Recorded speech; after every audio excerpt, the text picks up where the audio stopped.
आज की इस वीडियो में हम राष्ट्रपिता महात्मा गांधी जी के जीवनी के बारे में जानेंगे, उनके योगदानों पर चर्चा करेंगे। तो मेरी इस पूरी वीडियो को देखने के लिए शुरू से लास्ट तक बने रहिएगा। अगर दोस्तों आप लोग मेरे चैनल पर नए हैं तो मेरे चैनल को लाइक और सब्सक्राइब अवश्य कर लीजिएगा। तो दोस्तों चलिए देर न करते हुए हम वीडियो को स्टार्ट कर लेते हैं। आँखों में गोल कांच का चश्मा, कमर में धोती लपेटे, खुला नंगा बदन, एक हाथ में गीता और दूसरे हाथ में लाठी लिए, दुबली पतली काया, यह हुलिया है भारतीय स्वतंत्रता संग्राम के महान नायक महात्मा गांधी जी का। महात्मा गांधी जी को लोग प्यार से बापू कहते हैं। भारतीय स्वतंत्रता में योगदान के कारण महात्मा गांधी राष्ट्रपिता कहे जाते हैं। महात्मा गांधी का जीवन हमारे लिए प्रेरणा स्रोत है। उन्होंने जिस कार्य व्यवहार की दूसरों से अपेक्षा की वह स्वयं पहले उसे करते थे। महात्मा गांधी के सिद्धांतों को गांधीवाद व उनकी राजनीतिक काल को गांधी युग के नाम से जाना जाता है। उनका भारतीय जनमानस पर कितना गहरा प्रभाव था, इसकी झलक कवि सोहनलाल द्विवेदी जी की कविता से मिलती है। उनकी कविता थी कि चल पड़े जिधर दो डगमग में, चल पड़े कोटि पग उसी ओर, गड़ गई जिधर भी एक दृष्टि, गड़ गए कोटि दृग उसी ओर। महात्मा गांधी जी का जन्म दोस्तों गुजरात प्रांत के पोरबंदर में 2 अक्टूबर सन 1869 ईस्वी को हुआ था। इनका पूरा नाम मोहनदास करमचंद गांधी था। इनके पिता का नाम करमचंद और माता का नाम पुतलीबाई था। बालक मोहन पर परिवार की धार्मिक आस्था व सादगी का गहरा प्रभाव पड़ा। उन्होंने बचपन में सत्यवादी, राजा हरिश्चंद्र और श्रवण कुमार के नाटक देखे थे। इन नाटकों का संदेश उनके संपूर्ण जीवन में परिलक्षित होता है। सत्यनिष्ठा, अहिंसा, त्याग व मानव सेवा की झलक उनके जीवन के अनेक प्रसंगों में मिलती है। गांधी अल्फ्रेड हाई स्कूल में प्रारंभिक शिक्षा ग्रहण कर रहे थे। एक बार उनके विद्यालय में निरीक्षण के लिए विद्यालय निरीक्षक आए हुए थे। उनके शिक्षक ने छात्रों को हिदायत दे रखी थी कि निरीक्षक पर आप सबका अच्छा प्रभाव पड़ना चाहिए। निरीक्षक ने छात्रों को 5 शब्द बताकर उनके हिज्जे मतलब वर्तनी लिखने को कहा। बच्चे ने वर्तनी लिख रहे थे कि शिक्षक ने देखा कि गांधी ने एक शब्द के वर्तनी गलत लिखे हैं। उन्होंने गांधी को संकेत कर बगल वाले छात्र से नकल करने को कहा, लेकिन परंतु गांधी जी ने ऐसा नहीं किया। उन्हें नकल करना अपराध लगा। बाद में उन्हें शिक्षक की डांट खानी पड़ी। उन्हीं दिनों की एक दूसरी घटना है कि गांधी के बड़े भाई कर्ज में फंस गए थे। कर्ज चुकाने के लिए उन्होंने अपना सोने का कड़ा बेच दिया। मार खाने के डर से उन्होंने माता पिता से झूठ बोला कि कड़ा कहीं गिर गया है। झूठ बोलने के कारण उनका मन स्थिर नहीं हो पा रहा था।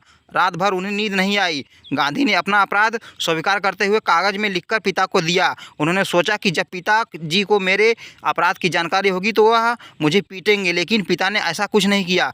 वह बैठ गए और उनकी आंखों से आंसू आ गए। गांधी को इससे चोट लगी। उन्होंने महसूस किया कि प्यार हिंसा से ज़्यादा असरदार दंड दे सकता है। इसी घटना से प्रभावित होकर उन्होंने अहिंसा व्रत के पालन का संकल्प लिया। विलायत से वकालत करने के बाद एक बार उनको दक्षिण अफ्रीका जाना पड़ा। वहां पर जेल का प्रथम श्रेणी का टिकट होने के बावजूद उन्हें पहले दर्जे के कंपार्टमेंट में धक्के से मारकर निकाल दिया गया।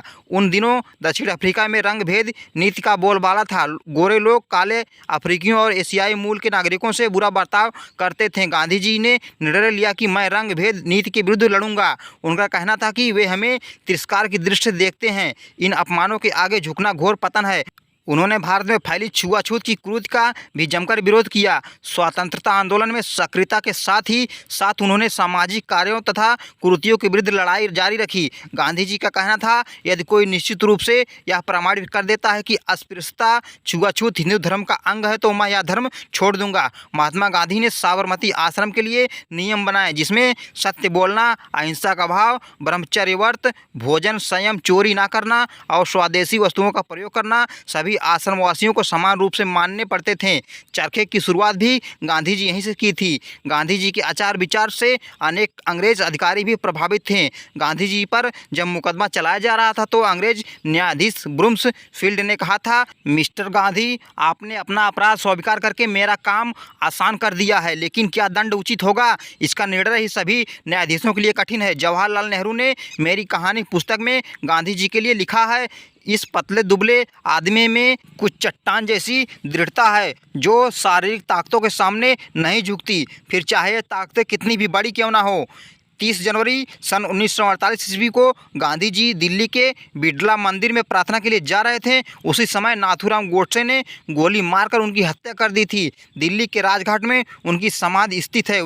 उनके समाधि स्थल पर श्रद्धा के पुष्प चढ़ाने की बड़ी संख्या में लोग आज भी जाते हैं। गांधी जी के कार्य, व्यवहार व विचार हमें चिरकाल तक नैतिक बल प्रदान करते रहेंगे। महादेवी वर्मा जी ने बापू को श्रद्धांजलि देते हुए लिखा है कि चीर कर भू व्योम की, प्रचीर हो तम की शिलाएं, अग्नि सर सी ध्वंद सी लहरें, गला दे पथ दिशाएं, पग रहे सीमा रहे सुर रागनी, सुने निलय की, शपथ धरती की तुझे आन है, मानव हृदय की यह विराग हुआ, अमर अनुराग का परिणाम है, हे आसी धार पथिक तुझे प्रणाम। दोस्तों, ये है महादेवी वर्मा जी की कविता जो बापूजी के श्रद्धांजलि के लिए लिखी गई थी। दोस्तों, इस प्रकार यह महात्मा गांधी जी की जीवनी यहीं पे समाप्त होती है। अगर आप लोग यह वीडियो पसंद आई हो तो मेरी इस वीडियो को लाइक और चैनल को सब्सक्राइब अवश्य कर लीजिएगा। तो दोस्तों, इसी के साथ मिलते हैं नेक्स्ट वीडियो में नेक्स्ट टॉपिक के साथ। तब तक दोस्तों, जय हिंद, वंदे मातरम।